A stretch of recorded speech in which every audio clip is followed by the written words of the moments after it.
हरित क्रांति का पिता किसे कहा जाता है? इसका राइट आंसर होगा नॉर्मन बोरलॉग को। शायद आप ये सोच रहे हैं कि डॉक्टर एम.एस. स्वामीनाथन भी इसका राइट आंसर हो सकता है, लेकिन इसके पीछे एक ट्विस्ट है। देखते हैं क्या ट्विस्ट है।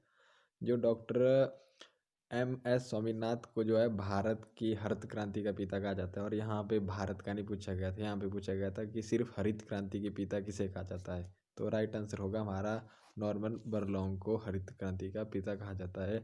अगर आपसे पूछा जाता है कि भारत का किसे कहा, तो आप जाएंगे एम.एस. स्वामीनाथन पर। दोस्तों, आज की जो है हमारी ज्योग्राफी मोस्ट इम्पॉर्टेंट एमसीक्यू की सीरीज है। इससे पहले मैं एक वीडियो अपलोड कर चुका हूँ, आप उसे भी देख सकते हैं। उसका लिंक मैंने डिस्क्रिप्शन में डाल दिया गया है।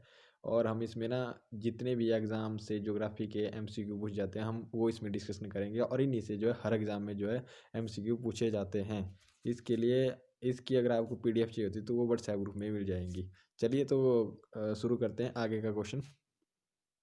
भारत का सबसे लंबा राजमार्ग कौन सा है? आप सोच रहे होंगे कि यहाँ पे NH7 आएगा, बट इसका राइट आंसर होगा NH44। आइए इसके पीछे का ट्विस्ट भी देख लेते हैं। राष्ट्रीय राजमार्ग 44 को पहले राष्ट्रीय राजमार्ग 7 कहा जाता था, तो जो 7 का नया नाम है वो राष्ट्रीय राजमार्ग 44, और यह जम्मू कश्मीर के श्रीनगर से शुरू होकर तमिलनाडु के कन्याकुमारी पर समाप्त होता है।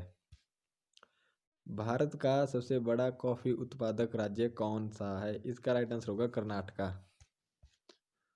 यहाँ पे आप नोट्स देख लीजिए फ्रेंड्स। कर्नाटका भारत का सबसे बड़ा कॉफी उत्पादक राज्य है, सबसे बड़ा है। उसके बाद आएगा आपका केरल और तमिलनाडु।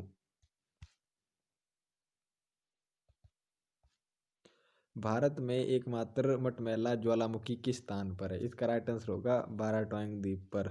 आप सोच रहे हैं शायद बैरन द्वीप पर। आइए इसके पीछे का ट्विस्ट भी देख लेते हैं एक बार।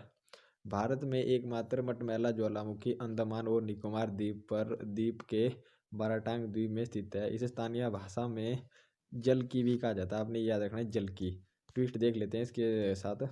जो बैरन द्वीप है ना, उसमें ना हमारा सक्रिय ज्वालामुखी है, और यहाँ पे पूछा है मटमैला। तो ये बात आपने ध्यान में रखते हुए चलना है कि पूछा क्या गया है। अगर पूछा जाए सक्रिय तो आपका राइट आंसर होगा बैरन द्वीप। अगर पूछा जाए मटमैला तो आप जाएंगे बाराटांग द्वीप पर। निम्नलिखित में से किस बंदरगाह को अरब सागर की रानी कहा जाता है? बहुत सारे क्वेश्चनों में ये क्वेश्चन पूछा गया और ये कॉमन भी हो गया है। इसका राइट आंसर होगा कोची बंदरगाह। ये देख लीजिए आप इसकी नोट्स।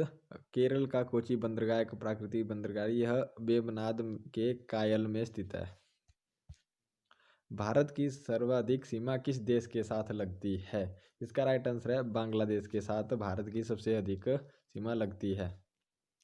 आइए देख लेते हैं। भारत की जो थल सीमा है वो टोटल 15,106 किलोमीटर है, और सबसे ज़्यादा बांग्लादेश के साथ भारत की थल सीमा लगती है, और भारत की जलीय सीमा 7,500 किलोमीटर।